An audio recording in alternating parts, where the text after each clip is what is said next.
alabo, Señor, te adoro por todo lo que eres, todo lo que has hecho.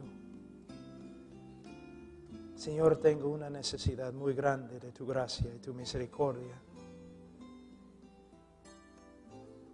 Sabiduría, Señor. Señor, tú sabes cuán difícil es para mí predicar en español. Entonces yo te pido, Señor, que me ayudes. No con elocuencia, Señor, sino con conocimiento y verdad.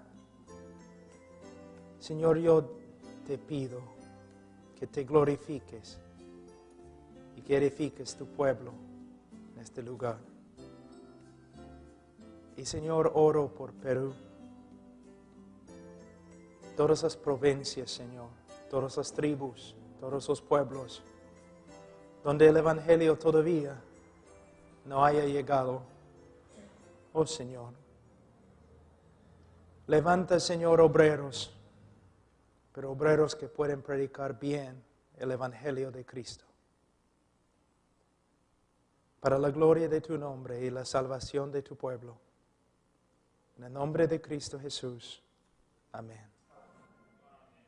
Como siempre, es un privilegio muy grande para mí estar con ustedes y hoy día vamos a estudiar un tema muy importante con respecto a la corrupción del hombre o la depravidad total del hombre. Uno quizás está pensando, ¿pero por qué están hablando esas cosas? ¿Por qué hablan tanto del pecado y la depravidad del ser humano? Es porque no podemos predicar el Evangelio antes que comprendamos cómo es el hombre. Que nosotros humanamente, en la carne, no podemos convencer a un hombre para que se convierta. Tampoco podemos manipular a una persona para que se convierta, para que venga a Jesús. Pero en el día de hoy podemos ver mucha manipulación en el evangelismo. Personas que a la fuerza toman una decisión, pero no duran. No asisten a la iglesia, no crecen en la santidad. Tenemos que entender que el hombre no está enfermo, sino el hombre está muerto en sus pecados. Y no puede ser salvo a menos que Dios obre milagrosamente en su corazón. Como dije ayer, muchos teólogos dicen que la manifestación más grande del poder de Dios en el universo es la conversión de un hombre. Que hay más poder de Dios, más poder divino que se manifiesta en la conversión del hombre que en la misma creación del mundo. ¿Por qué? Con respecto al mundo, Dios lo creó ex nihilo, de la nada. Pero cuando Dios hace de un hombre corrupto, un hombre nuevo, recreado a la imagen de Dios, es una obra milagrosa. Como predicadores, no podemos depender del brazo de la carne. Tenemos que depender del Espíritu Santo y su obra en el corazón del ser humano. De una forma, cada uno de nosotros, cuando predicamos o cuando compartimos el Evangelio, nosotros somos como el profeta Ezequiel. Ezequiel, esos huesos pueden vivir. Tú sabes, Señor. Pero Ezequiel sabía, sin una intervención sobrenatural del Espíritu Santo, la respuesta sería no. De la misma forma, en el día de hoy, nosotros como predicadores tenemos una tarea imposible: levantar a los muertos. Nuestra parte es predicar el Evangelio claramente y con poder. Pero Dios es el único que puede dar vida, Voy a aferrarme bastante a un libro que escribí, que ha sido traducido a español porque quiero comunicarme exactamente, usando palabras exactas para comunicar con ustedes lo que es la depravidad total, lo que es y lo que no es.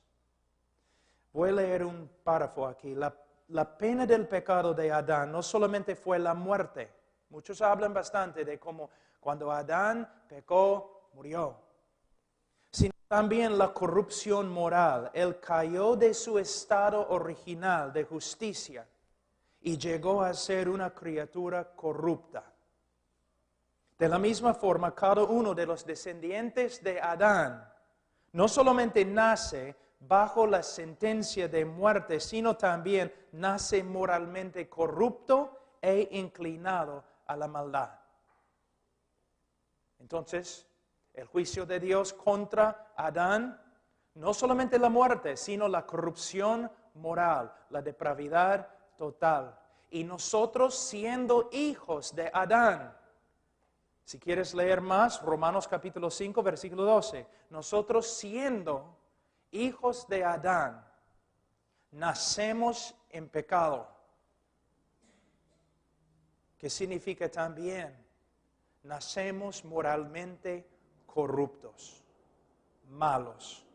Es evidente notar por la experiencia de cada uno de nosotros y la experiencia colectiva de la humanidad que la corrupción moral del hombre, no es un comportamiento aprendido. Muchos de los psicólogos en el día de hoy, sociólogos y otros dicen que, bueno, el joven se extravió moralmente por causa de la sociedad, o el hombre se extravía por causa de la sociedad en la cual nace. Pero lo que tenemos que ver es que la sociedad es un producto del hombre y del corazón del hombre. El hombre hace lo malo porque el hombre es malo. La corrupción moral del hombre no es un comportamiento aprendido, sino una característica inherente, arraigada profundamente en el corazón. Es una parte de su ser, no una parte superficial. La esencia más profunda de lo que es el hombre es depravado, torcido, pervertido, caído. La historia humana, la literatura secular y sagrada, filosofía y religión abundan con ilustraciones de la lucha del hombre con su propia corrupción y propensión a la maldad. ¿No es cierto? Es cierto. Cualquier persona en esta iglesia ahora podría levantarse y testificar lo mismo. Que hay una lucha tremenda dentro del corazón. Ahora, las palabras inspiradas del apóstol Pablo reflejan la angustia de cada hombre que ha llegado a comprender la realidad de su propia condición moral. En Romanos capítulo 7, versículo 15, ¿qué dice el apóstol Pablo? Porque lo que hago no lo entiendo, pues no hago lo que quiero, sino lo que aborrezco, eso hago. Solamente para darles una ilustración. Cuando estoy predicando el Evangelio a un grupo de incrédulos, en un lugar quizás donde el Evangelio no se ha predicado, yo siempre doy esta ilustración. Si yo pudiera, hablando al incrédulo, si yo pudiera quitar tu corazón y yo pudiera poner el contenido de tu corazón en un DVD o video, y si yo pudiera dar ese video aquí, esta noche, ante toda la gente en este auditorio, tú correrías de aquí y nunca regresarías, porque has pensado cosas tan horribles que ni puedes compartirlas con tus mejores amigos. Y has hecho cosas tan oscuras que ni puedes compartirlas con tus mejores amigos. Así es el hombre. Así es el hombre. Y el decir no es negar la realidad. Tú sabes que el hombre es así. Aún el creyente, regenerado, renovado en su mente, su corazón, tiene que luchar diariamente contra su carne, contra esta parte todavía caída dentro de él. Entonces, la depravidad total es una realidad. Una de las frases más importantes que los teólogos emplean para describir la profundidad de la inherente corrupción moral del hombre es la frase depravidad total. La palabra depravidad proviene de la preposición latina de, que comunica intensidad, y la palabra latina pravus, que significa torcido o pervertido. El decir que algo es depravado significa que su estado original ha sido torcido o pervertido.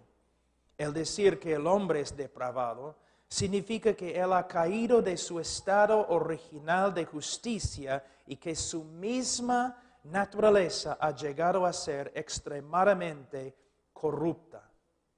Cuando los teólogos usan términos como la depravidad total o radical, es importante entender exactamente lo que quieren decir. Y ahora vamos a estudiar lo que no significa la depravidad total y lo que significa. Pero primero me gustaría hablar con ustedes acerca de una cosa muy importante. Y vamos a tocar este tema mañana, Dios mediante. Vamos a hablar mañana del libre albedrío. Pero algo que cuando los predicadores hablan del libre albedrío, se olvidan de algo muy importante. El libre albedrío o la voluntad de una persona se relaciona directamente con su naturaleza.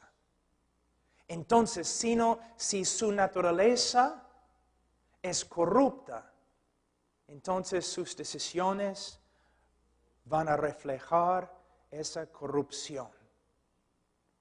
Y vamos a ver que es una parte muy importante. Cuando decimos que el hombre es depravado, no estamos hablando de algo superficial en su vida, una herida que solamente toca la piel. Cuando hablamos de la depravidad total, estamos hablando de la parte más profunda del hombre. Se puede decir su corazón. Obviamente, cuando la Biblia habla del corazón del hombre, no está hablando de su corazón físico, sino está hablando del sede de su ser. Lo que el hombre realmente es. Y lo que el hombre realmente es un ser depravado. Y esta depravidad va a salir en todo lo que él hace, en todo lo que él piensa, en todo lo que él habla. De nuevo, el negar la realidad de la depravidad humana es negar la realidad. No solamente es lo que los religiosos dicen, sino también los periódicos todos los días. La historia humana también se levanta y testifica que el hombre es depravado. Y la única solución se encuentra en el Evangelio de Jesucristo. Pero no un evangelio superficial, un evangelio profundo y verdadero. Ahora, la depravidad total no significa lo siguiente. La depravidad total no significa que la imagen de Dios en el hombre ha sido totalmente perdida en la caída. En Génesis 9:6, 1 Corintios 11:7 y Santiago 3:9, las Escrituras todavía se refieren al hombre como habiendo sido creado a la imagen de Dios. Por lo tanto, hay un sentido verdadero en el que la imagen de Dios aún se encuentra en cada hombre. Por eso, aunque el hombre es malo y depravado. Debemos respetar al hombre como una criatura de Dios. Debemos ver el valor de la vida del ser humano, porque fue creado a la imagen de Dios. La depravidad total no significa que el hombre no tenga ningún conocimiento de la persona y voluntad de Dios. Las Escrituras nos enseñan que los hombres tienen suficiente conocimiento de Dios para aborrecerlo y suficiente conocimiento de su verdad para rechazarla y intentar detenerla. Vamos a Romanos capítulo 1.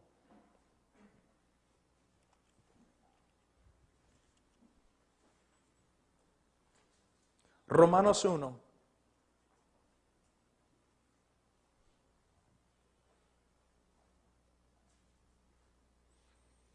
Versículo 18.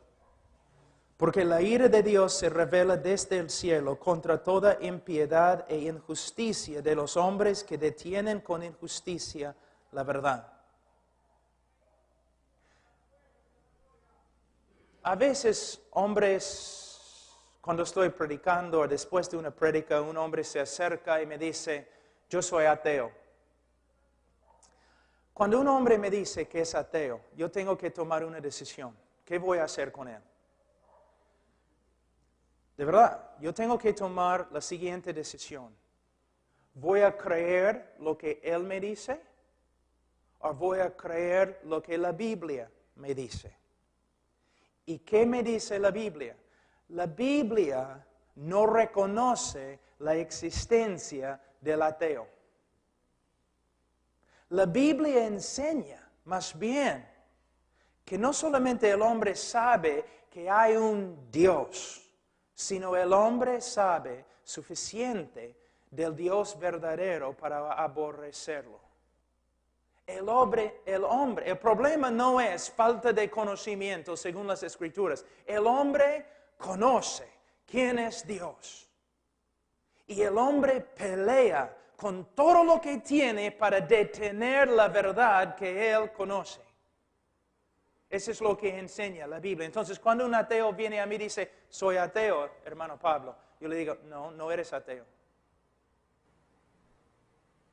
Un hombre impío, un hombre que aborrece a Dios, un hombre rebelde, pero no eres ateo. Tú sabes que Dios existe. Y tú estás haciendo todo lo que puedes para detener la verdad que está dentro de ti. Tú sabes que Dios existe.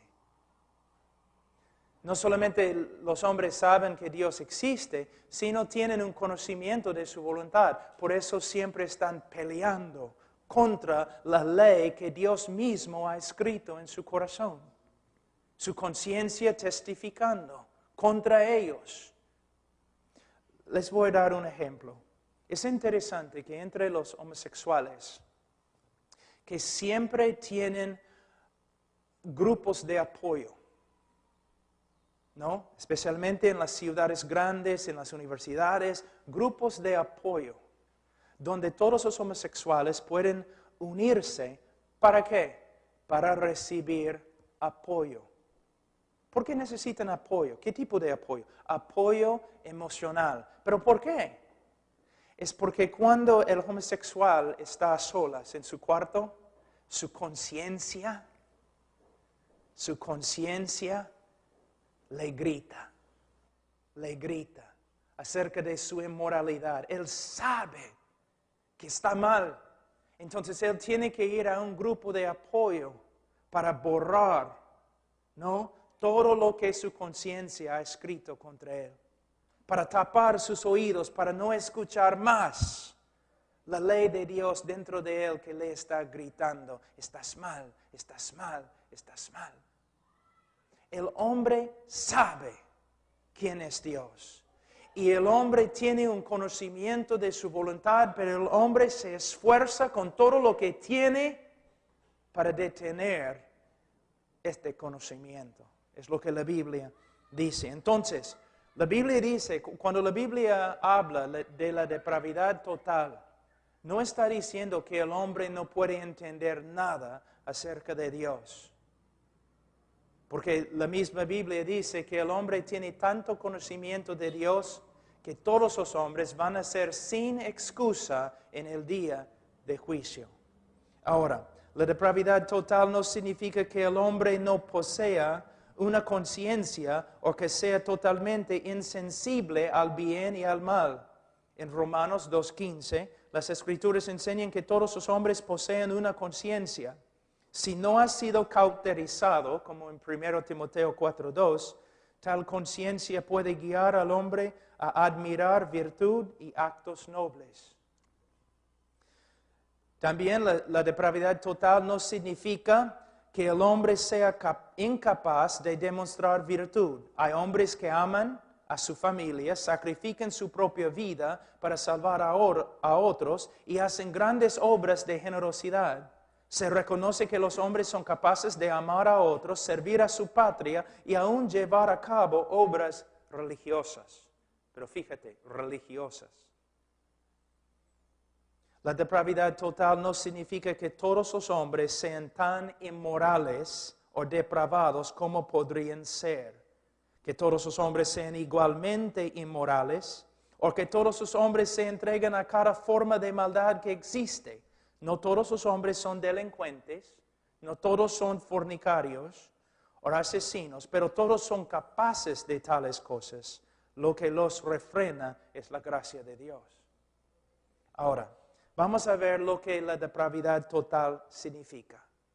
Primeramente, que la imagen de Dios en el hombre ha sido seriamente desfigurada y que la corrupción moral ha contaminado la persona entera. Todo lo que es el hombre, cada aspecto de su ser, ha sido contaminado con la corrupción moral. Podemos ver en el Nuevo Testamento primeramente el cuerpo. Pablo habla de su cuerpo de muerte. También la razón. En Romanos 1:21 vamos a ver, pues habiendo conocido a Dios, no le glorificaron como a Dios, ni le dieron gracias, sino que se envanecieron en sus razonamientos y su necio corazón fue entenebrecido. En su mente encontramos la corrupción moral.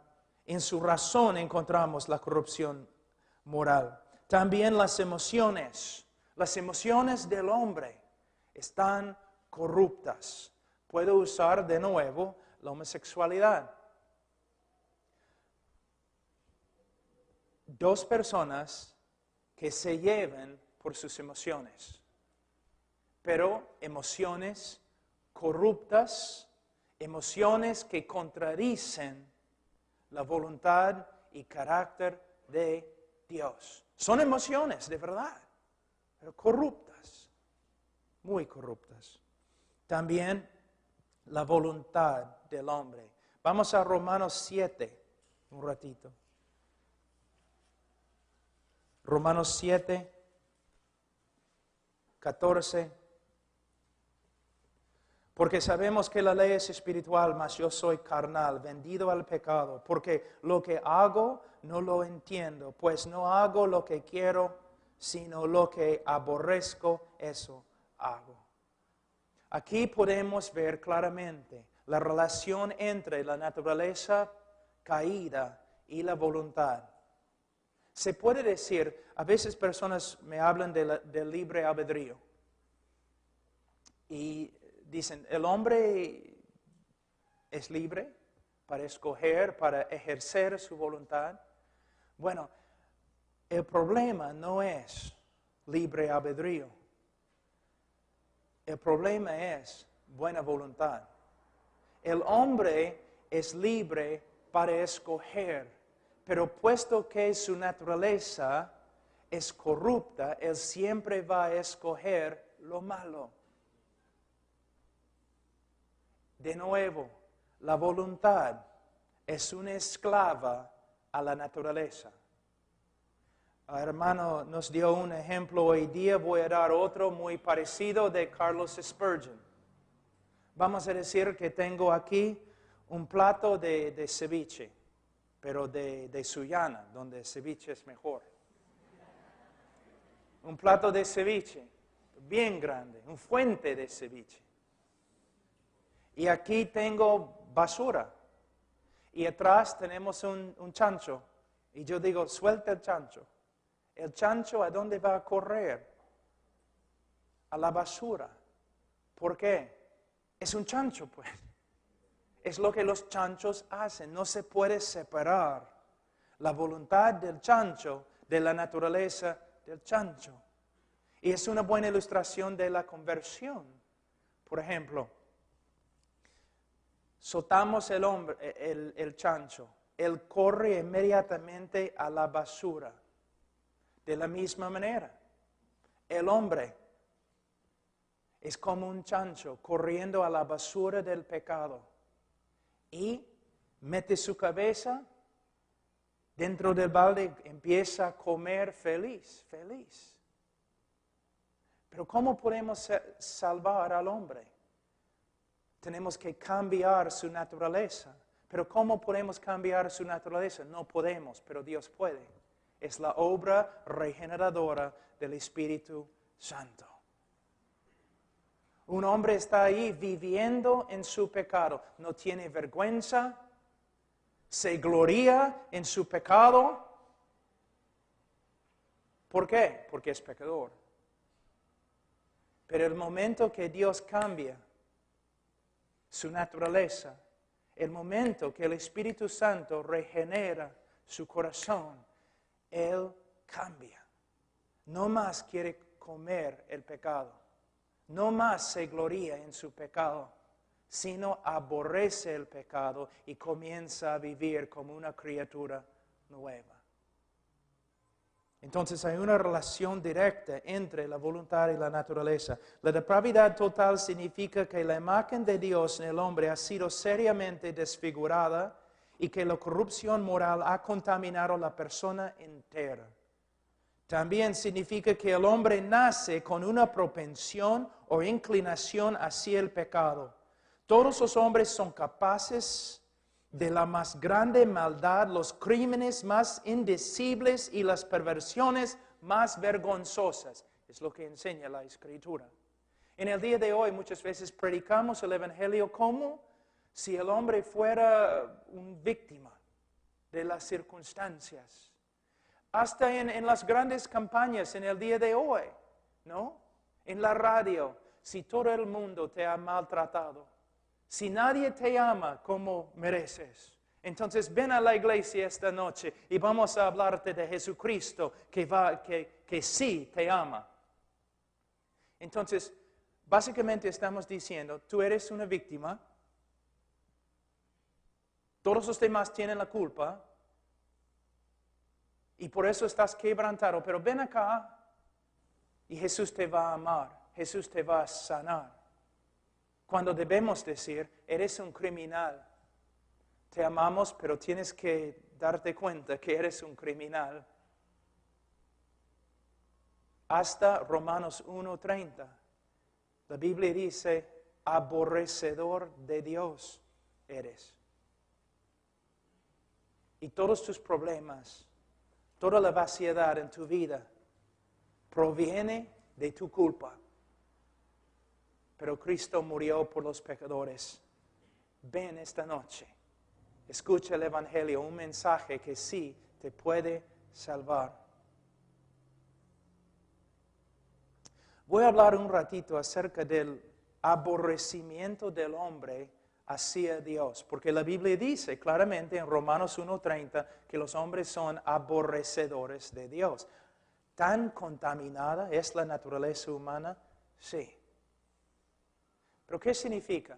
Bueno, muchas veces cuando predico sobre este tema, una persona se me acerca y me dice, pero yo nunca he aborrecido a Dios. Entonces, de nuevo, tengo que tomar una decisión. ¿A quién voy a creer? ¿A esta persona? ¿O Dios que dice los hombres son aborrecedores de Dios?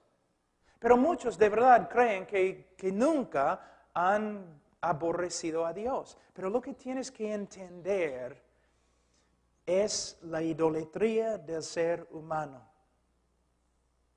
Una vez un pastor me dijo en Estados Unidos, me dijo, Pastor Pablo, nosotros queremos que vengas a la iglesia a enseñar una semana sobre los atributos de Dios. Y era una iglesia más o menos liberal, ¿no? Entonces yo dije, bueno, pastor, no creo que es muy sabio que yo predique en tu iglesia sobre los atributos de Dios. Muy controversial. Y él dijo, controversial, pero somos cristianos. ¿Cómo puedes causar problemas predicando sobre los atributos de Dios? Bueno, cuando empiezo a hablar de la santidad de Dios y cuando hablo de la justicia de Dios y cuando hablo de la ira de Dios, muchos de los hermanitos en la iglesia van a levantarse y van a decir, mi Dios no es así, yo nunca podría amar a un Dios así. ¿Ves? Entonces, lo que podemos ver, escúchenme, pastores, mayormente nadie predica sobre los atributos de Dios en las iglesias. Por eso la gente es ignorante de quién es Dios. Entonces, ellos tienen ideas de quién es Dios, ideas no bíblicas. Entonces, no están amando al Dios de la Biblia, sino amando a un Dios que ellos mismos han creado, que es más como Papá Noel que Dios de la Biblia. ¿Te das cuenta? Entonces, toda la gente en la iglesia está diciendo, yo amo a Dios, yo amo a Dios. Pero no saben nada de Dios. Fíjense, mira, algunos de ustedes se han graduado de seminarios, de institutos bíblicos. ¿Cuántos años pasaron estudiando solamente los atributos de Dios? ¿Cuánto tiempo? Algunos de ustedes están pastoreando años. ¿Cuánto tiempo han pasado solamente enseñando quién es Dios? Y de ahí pensar, ¿pero por qué hay tantos problemas en la iglesia? Ni sabemos quién es Dios. Yo les voy a dar un ejemplo. Es un poco fuerte, pero un día un pastor estaba predicando en Canadá. Estaba predicando ahí en Canadá y un pastor muy conocido, un buen predicador. Y él estaba hablando de la SIDA como un juicio de Dios. La SIDA, el SIDA, como el juicio de Dios. Y una hermana se levantó en medio de su prédica y gritó, no puede ser, el SIDA no es el juicio de Dios para nada. Entonces el predicador dijo, ¿por qué hablas así? Bueno, el SIDA no puede ser el juicio de Dios porque los niños también mueren con SIDA y Dios no juzgaría a los niños así. Todos en silencio y el pastor respondió, hermanita, ¿cuántos niños mataron Dios durante el diluvio de Noé? Te fastidia, ¿no? Lo que dije. Es un Dios. Es peligroso. No es Papá Noel. Es Dios. Hay que temer a Dios. ¿Cómo vas a temer a Dios si ni conoces a Dios? Mi Dios nunca haría tal cosa, pero el Dios de la Biblia sí. Dios de la Biblia, sí. Les voy a mostrarles algo que estábamos viendo esta mañana. Vamos a jugar un poco. Yo voy a dirigir la música ahora. ¿Okay? Vamos a Salmos 36. Les voy a mostrar algo. 136, lo siento. Salmos 136.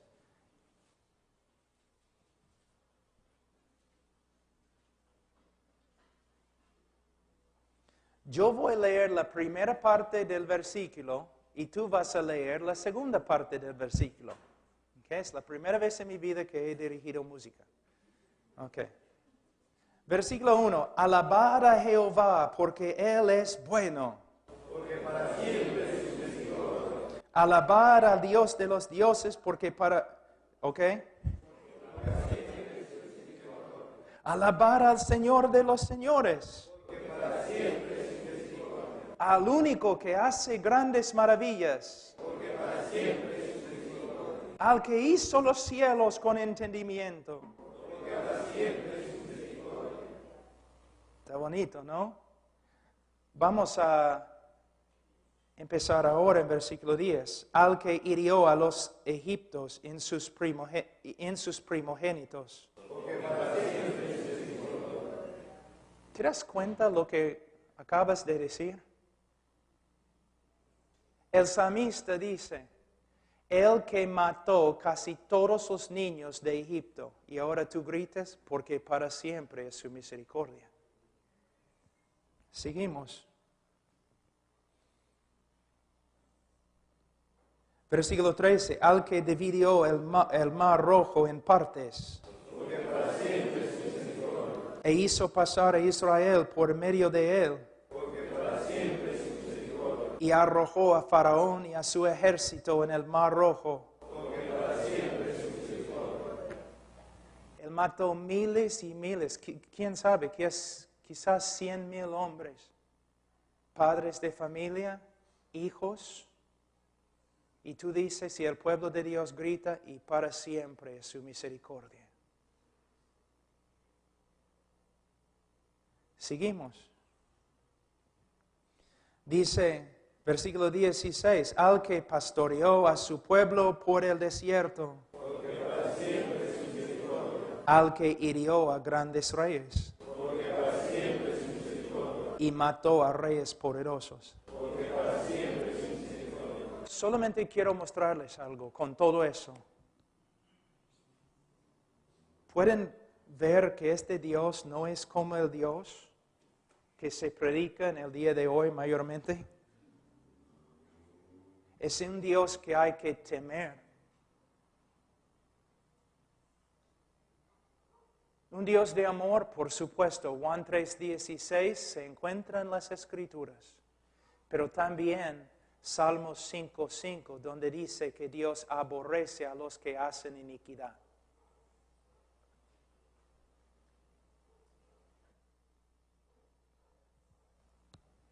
Por eso el hombre es aborrecedor de Dios, aún muchos que van a la iglesia, porque de sus predicadores lo único que ellos han escuchado es algo como Papá Noel, o un Dios que me va a dar todo lo que le pida, un Dios que me va a sanar, un Dios que me va a dar victoria, un Dios que me hace prosperar, y un Dios también que posiblemente te puede matar.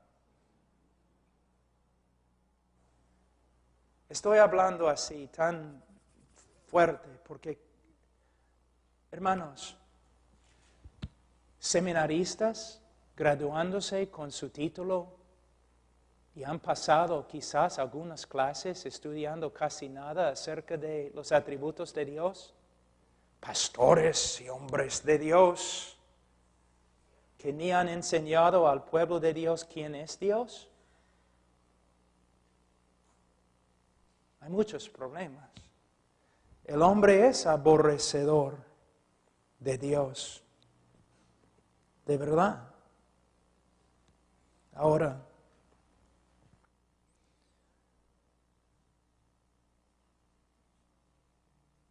otra cosa que me gustaría decir, que la depravidad total significa que el hombre nace con una propensión o inclinación hacia el pecado. Todos los hombres son capaces de la más grande maldad, los crímenes más indecibles y las perversiones más vergonzosas. Les voy a dar una ilustración que no les va a gustar, pero así es la corrupción de un ser humano. Vamos a decir que tengo un niño de 18 meses en mis brazos. Y ahí está, ¿no? Pero el niño ve, ¿no? Mi anillo. Y agarra mi anillo. Y yo digo, no. ¿Y cómo responde el niño? Está bien, papá, no voy a tocarlo más. No, no es como responde. ¿Cómo responde? Agarra de nuevo. No. De nuevo. No. Empieza a llorar y torcer y mover sus brazos así, gritando. Un teólogo ha dicho, si este niño en ese momento tuviera la fuerza de un hombre de 18 años, mataría a su padre y le quitaría su anillo y saldría de la puerta, por la puerta, sin contrición o arrepentimiento. Tú dices, no, rehúso creer tal cosa. Ese es el problema con el evangelismo moderno en el día de hoy. Sin la gracia de Dios, deteniendo la maldad del hombre inconverso, este mundo se destruiría en un segundo. Si no fuera por la gracia de Dios restringiéndote, serías peor que Hitler. El hombre es malo. Y no se cura con un evangelismo superficial. Se cura con un evangelismo verdadero y la obra regeneradora del Espíritu Santo, un milagro de Dios. La única razón por la cual estás sentado aquí hoy día es la gracia de Dios. ¿Por qué no estás fornicando en ese momento? ¿Por qué no estás robando? ¿Por qué no eres ateo? Una sola razón. Dios ha tenido misericordia de ti. Entonces no puedes jactarte de nada, sino la misericordia de Dios. Entonces, dice, la depravidad total significa que todo lo que los hombres hacen está contaminado por su propia corrupción moral. La corrupción moral y pecado del hombre se extiende a sus obras más encomiables. Vamos a Isaías.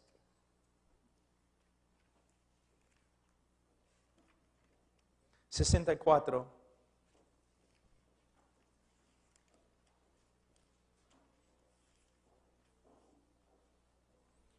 Versículo 6. Si bien todos nosotros somos como suciedad,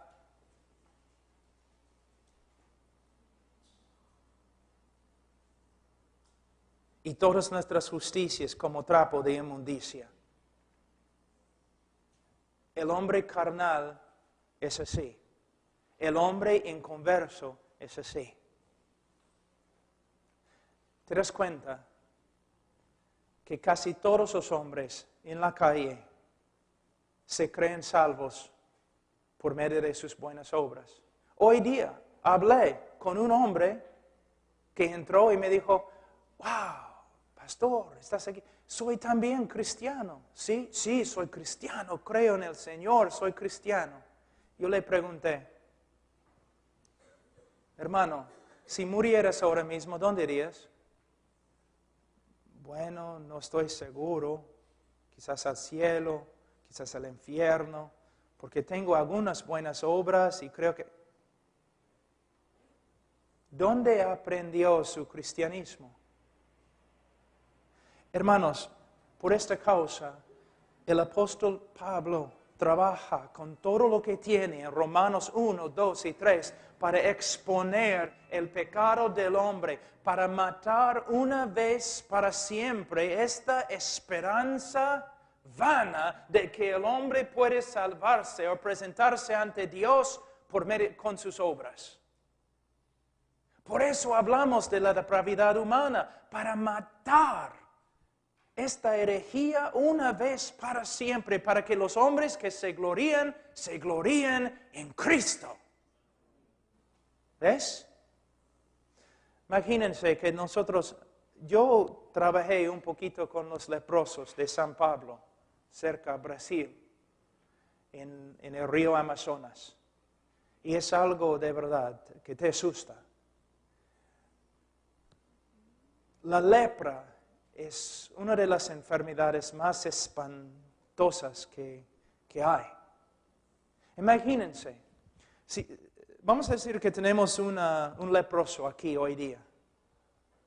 Si tuviéramos un leproso aquí, lo habrías olido antes de entrar. Apestan. Y tiene saliendo de su cuerpo sangre y pus. Es horrible. Imagínense que nosotros tenemos aquí hoy día un leproso y todos nosotros decidimos, bueno, tenemos que ayudarle un poco. Tenemos que arreglar su vida, ¿no? Entonces, aquí es lo que vamos a hacer. Vamos a Gamarra y vamos a comprar una tela muy, muy fina. La mejor que hay, de sede. Y vamos a venir y vamos a envolver al pobre en la tela para hacerle presentable, ¿no? A todos. Entonces, compramos la tela, regresamos, hacemos un traje o algo así y ya está. Bonito. Algunos segundos.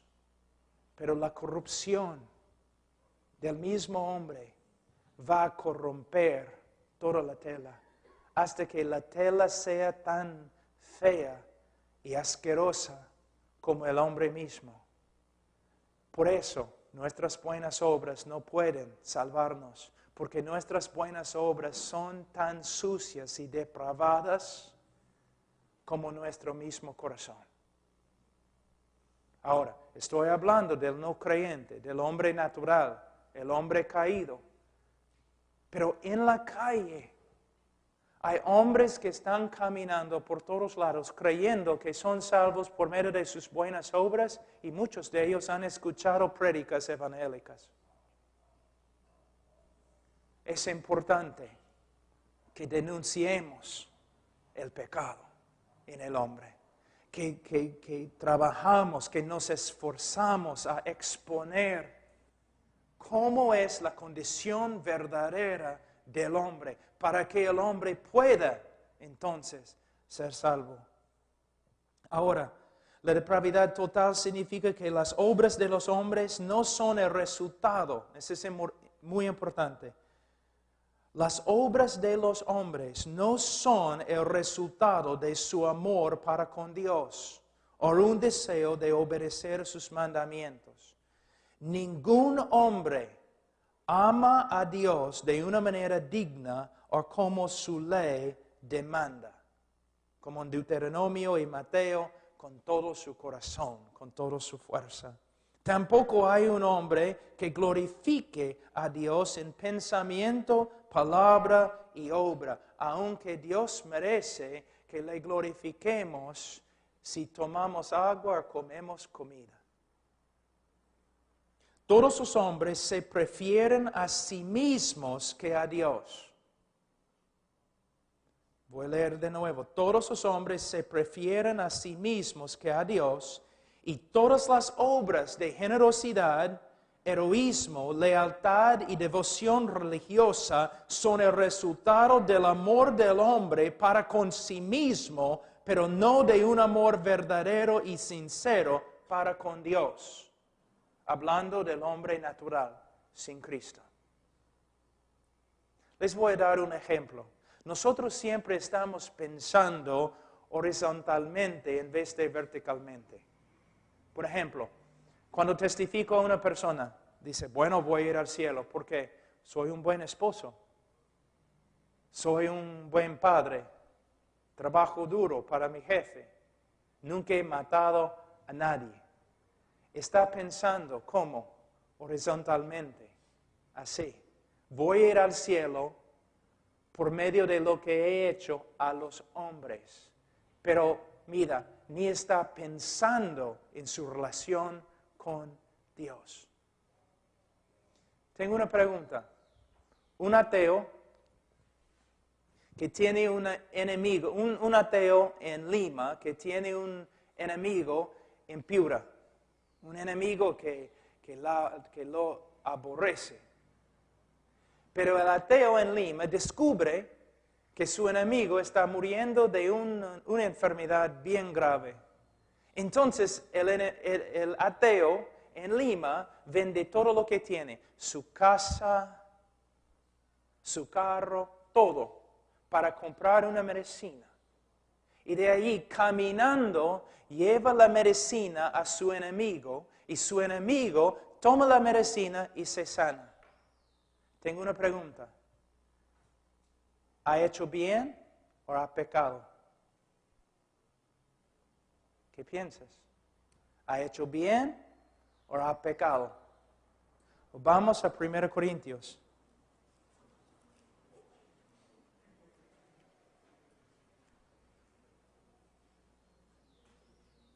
Días.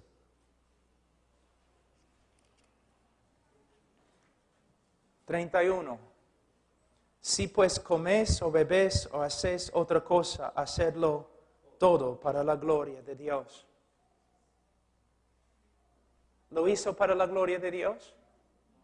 Y tú dices, sí, bueno, no lo hizo para la gloria de Dios, pero ayudó a un ser humano. Estás olvidándote de algo muy importante. Dios. Es increíble cuán humanistas que hemos llegado a ser. Que no, vamos a estar listos, queremos ser el abogado para el hombre ante Dios.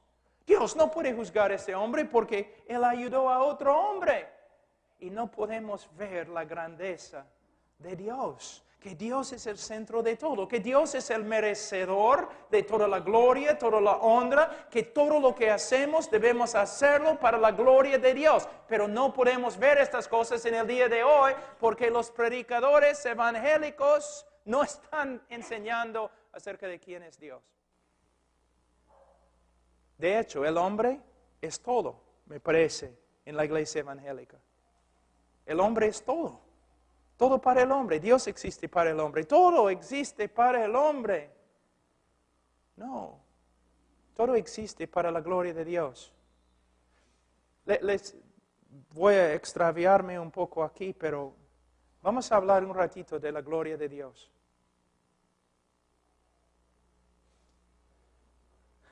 Aquí es un problema teológico. ¿Por qué Dios salvó al hombre? Tú dices, bueno, Dios salvó al hombre porque ama al hombre. ¿Ok? ¿Por qué Dios ama al hombre? Esa es la pregunta.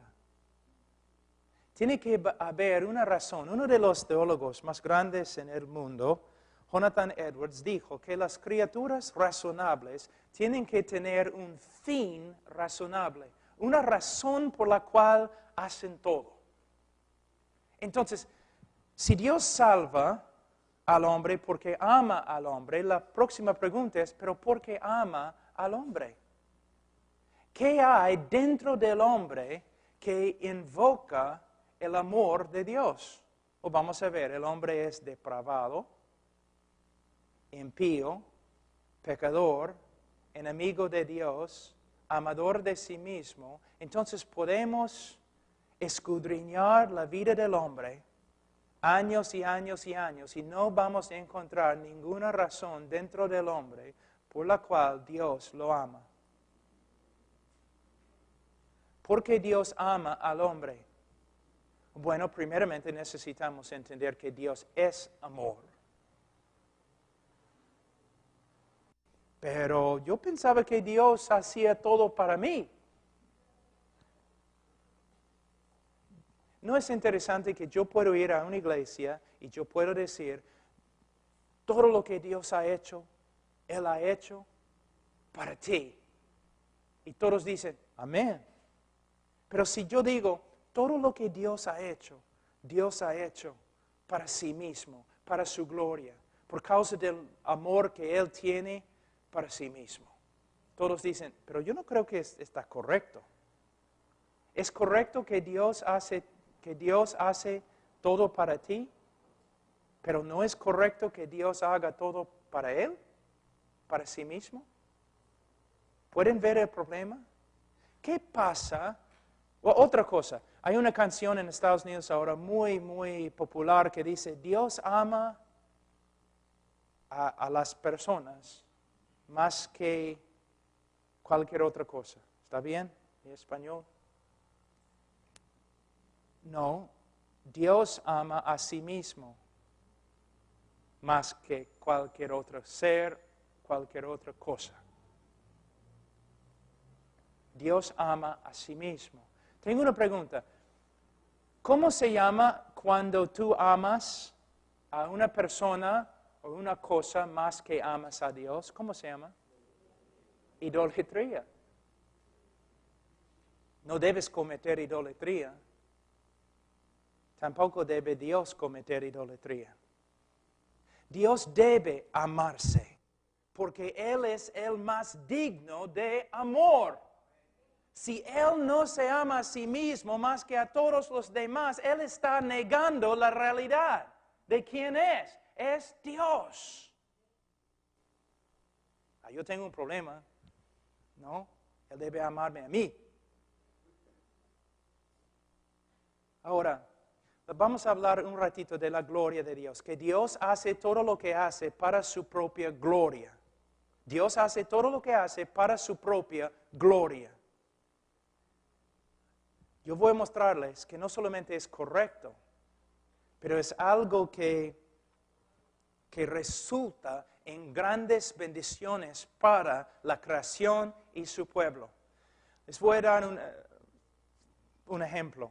Vamos a decir que estoy parado ahí atrás al final de la reunión y cuando estás pasando por la puerta, yo te doy un chicle. Yo te doy un chicle. Y tú mires al chicle. Y tú sales corriendo y tú vas a todos tus amigos. Mira, es un chicle. Pastor Pablo me ha dado un chicle. Y tú llamas a los periodistas. Y mañana sale en el periódico, Pastor Pablo me ha dado un chicle. Y después, 30 años después, todos tus nietos están alrededor de tu silla y ellos dicen, oye, abuelo o abuela, ¿quién es este hombre en esta foto acá? Es Pastor Pablo. ¿Por qué está allí? ¿Es familiar o algo? No, un día él me regaló chicle. Bueno, tú necesitas consejería, ¿no? Tú tienes problemas severos. Pero ¿qué pasa si tú estás muriendo y necesitas un trasplante? ¿Ya? Entonces, yo voy al hospital y yo digo a los doctores, mira, toma mi corazón y dáselo. Entonces, me operan y muero. Y tú te levantas el próximo día vivo. Entonces, si tú dices a todos tus amigos, Pastor Pablo me ha dado su corazón, tienes razón. Si llamas a los periodistas y tú dices, mire, yo estaba muriendo y que ni me conoce, me dio su corazón. Y si 30 años después tus nietos te preguntan, ¿quién es este? Tú puedes decir, si no fuera por ni estarías acá. Él me ha dado su corazón. Entonces, se puede decir que la grandeza del regalo demuestra la grandeza del amor que uno tiene para con el otro. ¿Me entienden? Por favor, ayúdame, porque muchas veces no sé si estoy hablando bien. Ahora, si Dios quiere demostrar el amor más grande que tiene a su creación y especialmente a su pueblo, ¿qué debe hacer? Él debe darles el regalo más grande que Él puede dar. ¿Cuál es el regalo más grande que Él puede dar? Él mismo. el juicio más terrible de Dios contra un pueblo es cuando Él se esconde. El regalo más grande, el favor más grande que Él puede dar a una persona, a un pueblo, es manifestarse en la plenitud de su gloria. Entonces, cuando la Biblia dice que Dios hace todo lo que hace para su gloria, significa que a través de toda la historia del mundo, Dios está tomando el centro de la plataforma y está haciendo todo lo que Él está haciendo para revelar su gloria a nosotros. Entonces, aunque la Biblia dice que Dios hace todo lo que hace para su propia gloria, también sabemos que este acto de glorificarse es lo mejor que Él puede hacer para nosotros. Pero el problema es, muchos hombres se aman a sí mismos más que a Dios y desean comodidades, desean cosas, desean su propia voluntad más que una manifestación de la gloria de Dios en su vida. Ahora, el hombre religioso, ahí cargando un ídolo, una imagen en la calle, ¿por qué lo hace? No puede decir que está haciéndolo por amor de Dios. ¿Por qué? Porque está haciendo algo contrario a la voluntad de Dios. Más bien, después de cargar la imagen, él va a ir a un lugar y emborracharse sabiendo que es algo que Dios odia. La mayoría de los hombres cuando buscan a Dios a solas, sin el Espíritu Santo obrando en su vida, buscan a Dios. ¿Por qué? Porque están enfermos, porque alguien va a morir. El hombre no busca a Dios. Es lo que la Biblia dice en Romanos 3. El hombre no busca a Dios. O se puede decir que un hombre busca a Dios como un criminal busca a un policía.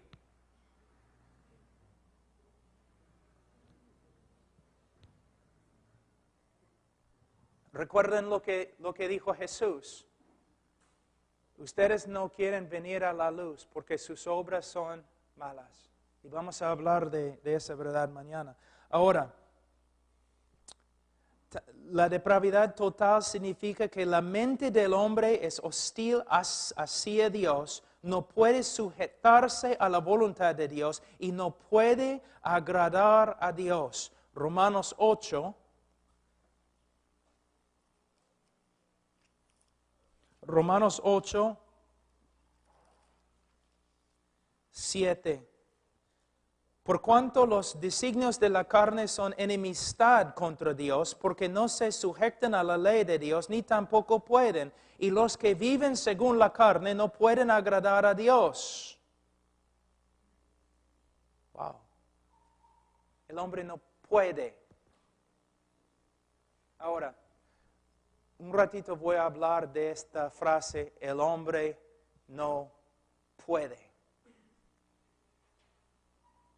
Muchos dicen, si el hombre no puede buscar a Dios, si el hombre no puede encontrar a Dios, si el hombre no puede obedecer a Dios, entonces el hombre no es culpable.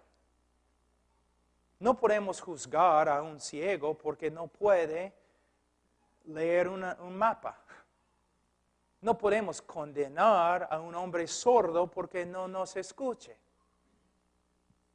Entonces, si el hombre no puede buscar a Dios, si el hombre no puede encontrar a Dios, si el hombre no puede obedecer a Dios, todo lo que la Escritura dice, entonces el hombre no es culpable. Pero no es cierto. El hombre no puede, porque el hombre aborrece tanto a Dios. Les voy a dar un ejemplo. Aquí tengo mis notas acá, creo. Aquí. Vamos a avanzar un poco más hoy día. Escuchen un versículo muy importante en Génesis 37:4. Y viendo sus hermanos, los hermanos de José, que su padre lo amaba más que a todos sus hermanos, le aborrecían y no podían hablarle pacíficamente. Fíjense en la palabra, no podían hablarle pacíficamente. No, tengo un problema. Ellos supuestamente hablaban arameo, como José, pero dice que no podían hablarle pacíficamente. Tenían bocas, tenían lenguas, no eran sordomudos, no podían. ¿Por qué no podían hablarle pacíficamente? Porque le aborrecían. El odio en el corazón de ellos no permitía que ellos le hablaran pacíficamente. Una vez has escuchado una persona, una mujer de muchos años, una anciana, llena de amargura, viviendo con su esposo, y el pastor visita la casa y dice, hermana, yo sé que tu esposo pecó contra ti hace 25 años, pero tienes que perdonarle. ¿Y qué dice ella? ¡No puedo! ¿Ves? ¡No puedo! ¿Tiene lengua? Boca, habla español, vive en la misma casa, porque no puede. Porque su voluntad es una esclava de su naturaleza. Su voluntad es una esclava al odio que existe dentro de su corazón. Cuando decimos que el hombre no puede ver a Dios, es porque el hombre odia a Dios tanto que hace así. No quiero. Cuando decimos que el hombre no puede escuchar a Dios, es porque el hombre odia a Dios tanto que dice no quiero. Cuando decimos como Jesús que uno no puede acercarse al Padre, es porque no quiere. Y no quiere porque aborrece tanto a Dios. Por eso Romanos 1:30, los hombres son aborrecedores de Dios.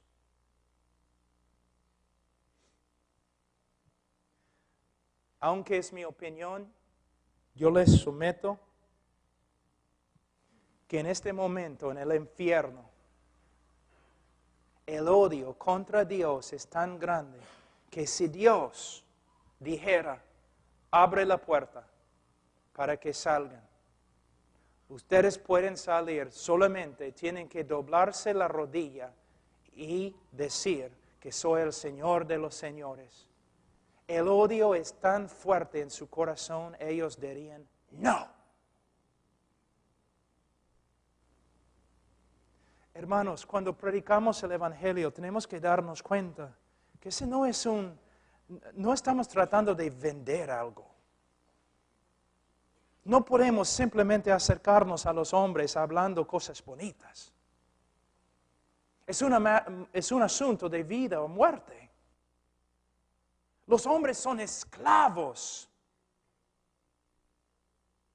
Tú dices, sí, de Satanás. Mira, Satanás puede tomar una vacación en Las Vegas. Satanás puede dejar al hombre a solas y todavía es un esclavo. Una vez yo fui a predicar en una iglesia y cuando entré en la iglesia había un montón de testimonios y todos estaban diciendo como durante la semana Satanás había hecho tantas cosas. Entonces cuando ya llegó mi oportunidad de predicar, yo subí al púlpito y yo dije, tengo una profecía, una visión que he tenido. Cuando yo estaba subiendo la escalera de esta iglesia, yo vi a Satanás, estaba sentado fuera y me creían. Decían, ¿qué hacía? Bueno, él estaba llorando. ¿Llorando? ¿Por qué? Bueno, yo le pregunté, ¿por qué estás llorando? Dijo, porque todos esos pecadores están haciendo un montón de cosas dentro de esa iglesia y me están culpando. Mira, es cierto, la Biblia enseña que el hombre pecador es esclavo de Satanás, pero tenemos que darnos cuenta, no somos víctimas de Satanás. El hombre es tan malo que en vez de decir, por ejemplo, no, Satanás, fuera de Jorge, a veces debemos decir, Jorge, fuera de Satanás. Y si te llamas Jorge, lo siento. Quizás el Señor está tratando de hablarte. Hermanos, mira cómo es. Por eso, de nuevo, hermanos, no somos profetas con un mensaje sobrenatural. No somos nada. No somos hombres de negocio ni vendedores de un producto. Somos predicadores del Evangelio. Para terminar, la depravidad total significa que la humanidad está inclinada a más y más corrupción moral y que esta deterioración sería aún más rápida si no fuera por la gracia de Dios que detiene la maldad de los hombres. ¿Qué significa? Una vez has pensado, ¿por qué Hitler era tan horrible? O ¿por qué Hitler no era peor? Por lo menos amaba a su mamá. ¿Por qué Hitler no era peor? Una vez has pensado, ¿por qué no soy peor que Hitler?